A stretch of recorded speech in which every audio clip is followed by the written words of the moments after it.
আমি বলবো 5 স্টারের এই হাজার রকমের খাবারের চাইতে মানে স্বাদের দিক দিয়ে আলু ভর্তা, ডাউল আর ভাতে আমার কাছে অনেক ভালো লাগে। আমি মন থেকে বলি যে ওই খাবারটা আমার কাছে বেস্ট। এত মানে 100 প্রকার খাবার দিয়ে আসলে তেমন খাওয়ার পরে দেখা যায় যে তেমন একটা তৃপ্তি আসে না যতটা তৃপ্তি আসে বাঙালি খাবার খেয়ে। আসসালামু আলাইকুম রহমতুল্লাহি ওয়া বারাকাতুহু। আমরা আছি হোটেল হিলটন কাবা শরীফের পাশেই, যে হোটেলটি অনেক ভিআইপি একটি হোটেল, 5 স্টার হোটেল। তো এখানে আসলে সৌদি গভর্নমেন্ট বাংলাদেশের যারা প্রতিযোগী এবং তাদের সাথে যারা আসবে তাদেরকে ব্যবস্থা করে দিয়েছেন। খানাটা আমাদেরকে এখান থেকে দেওয়া হচ্ছে।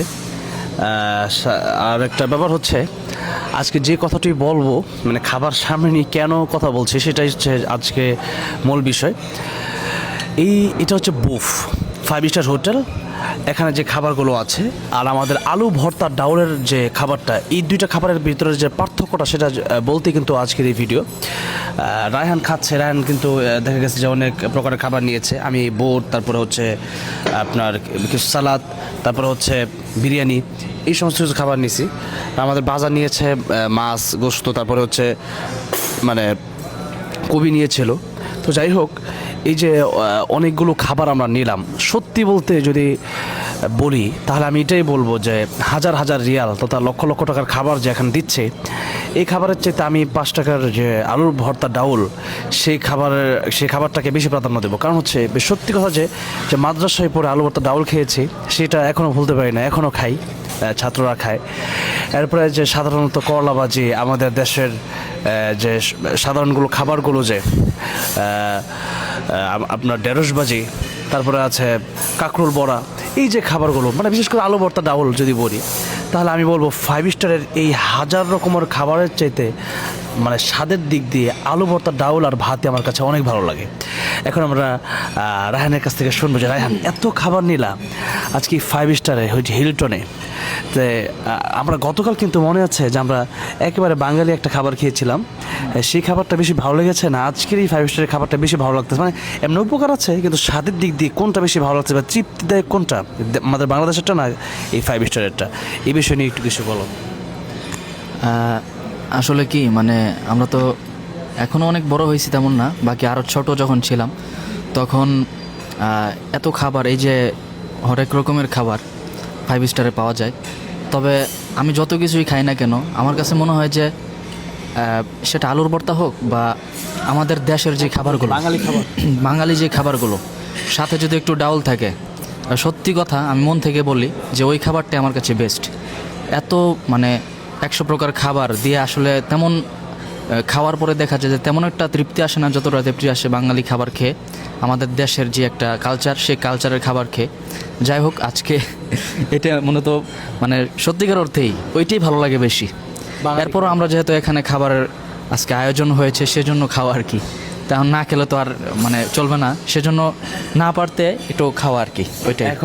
এখন তো খেতে হবে, যেহেতু সৌদি গভর্নমেন্টের আমন্ত্রণে এই খাবার।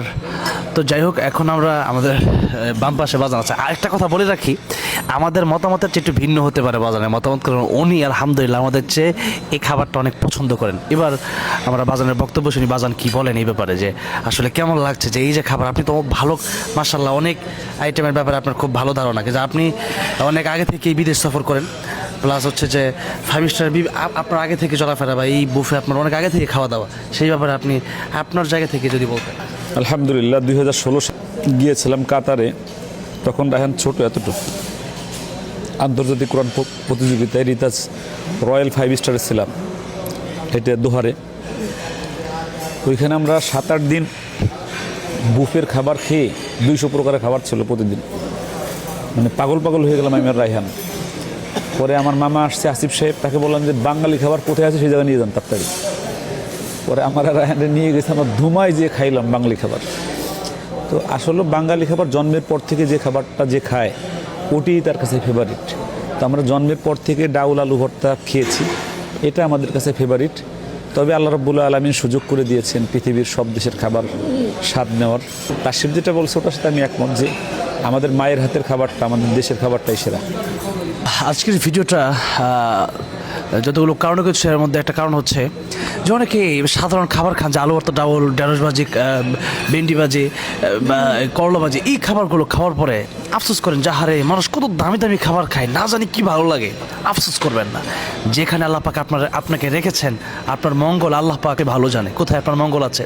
তাই আলু ভর্তা ডাউল খেয়ে আফসোস করবেন না, আফসোস করার কিছুই নেই। এখনও আমরা গতকাল রাতে কেমন যেন পাগলপাড়া হয়ে গেছিলাম আমি আর রায়হান, যে আলু ভর্তা ডাউল এইগুলো ভালো লাগতেছে না। বিমানের খাবার খেয়েছি দামি দামি, কিন্তু এরপরও আলু ভর্তা ডাউল খাবো, সবজি খাবো, বাংলাদেশের মাছ খাবো বা বাংলাদেশের সাধারণ খাবার খাবো, সেই জন্য পাগলপাড়া হয়ে গিয়েছিলাম। সেই জন্য আজকে আমি আপনাদেরকে বলতে চাই যে আপনারা আফসোস করবেন। অনেক সময় আমরা এখন অনেক দামি দামি বিল্ডিংয়ে আল্লাহ রাব্বুল আলামিন আমাদেরকে থাকার ব্যবস্থা করেছেন, মাঝে মধ্যে এখনও মনে হয় যে টিনের ঘরে বা একটা ছাপড়ার নিচে একটু হালকা বৃষ্টি পড়বে, ওখানে ঘুমাবো, কত ভালো লাগবে। তো সেই জন্য আফসোস করার কিছুই নেই। আমরা শুধু আমাদের জায়গা, মূল গন্তব্য হচ্ছে জান্নাত। আমরা জান্নাতের জন্য কাজ করে যাবো। ফামান যুহজিহা আনিন নার ওয়া উদখিলাল জান্নাতা ফাকাদ ফাজ ওয়া মাল হায়াতুদ দুনিয়া ইল্লা মাতাউল গুরুর। আল্লাহ রাব্বুল আলামিন বলছেন, যারা জাহান্নাম থেকে বাঁচতে পারলো, জান্নাতে যেতে পারলো, আমল করে, ইবাদত করে, হালাল খেয়ে, অল্প হোক ইবাদত করে, সেই ব্যক্তিই হলো সফলকাম। আর দুনিয়া হচ্ছে এটা একটা ধোঁকা। সেই জন্য আমরা দুনিয়ার থেকে বিমুখ হয়ে আমরা আল্লাহর সাথে সম্পর্ক করি এবং জান্নাতের জন্য অল্প হলেও খাবো, তবে হালাল খাবো, আমরা সন্তুষ্ট থাকবো, আলহামদুলিল্লাহ বলবো। আল্লাহ রাব্বুল আলামিন আমাদের সকলকে ভালো রাখুন, আমিন। আসসালামু আলাইকুম ওয়া রাহমাতুল্লাহি ওয়া বারাকাতুহু।